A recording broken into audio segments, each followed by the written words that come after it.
Hello friends नमस्कार जय जगन्नाथ।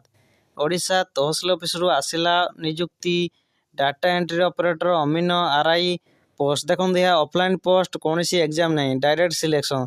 तो आसतु यहाँ क्यों मैंने योग्य लास्ट डेट कैब रही। तो आसतु वीडियो को प्रथम रू शेष पर्यटन देखूँ। जदि आप चैनल नुआ चैनल को लाइक कमेंट शेयर और सब्सक्राइब करूँ। आसतु संपूर्ण अपडेट जनइबा आसला ओडिशा तहसिल ऑफिस तरफ आरआई अमीन डीओ ऑपरेटर आप जानते ऑनलाइन पोस्ट जहाँकि आवेदन चलती सरी ना ता एबे ऑफलाइन आसी कौन एग्जाम ना से एग्जाम अच्छी एथेर कौन एग्जाम आप देवाक पड़ोनी।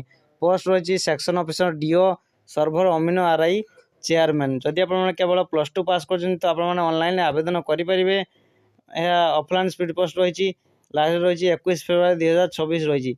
समस्त ये आवेदन करेंगे महिला और पुरुष समस्त ये आवेदन करेंगे केवल +2 पास जदि कंप्यूटर कर जॉबटी करेंगे। लास्ट रही आज रही 21 तारीख आज लास्ट रही देखो डाटा एंट्री ऑपरेटर गोटे पोस्ट सब गोटे गोटे पोस्ट रही यार एज लिमिट 18 वर्ष जब होती आपको आवेदन करेंगे। दरमा बहुत भल रही 15,000 स्टार्टिंग 30,000 पर्यटन रही यार सैलरी दरमा। जदि आपको वीडियो भल लगता है वीडियो को लाइक कमेंट शेयर और सब्सक्राइब करें।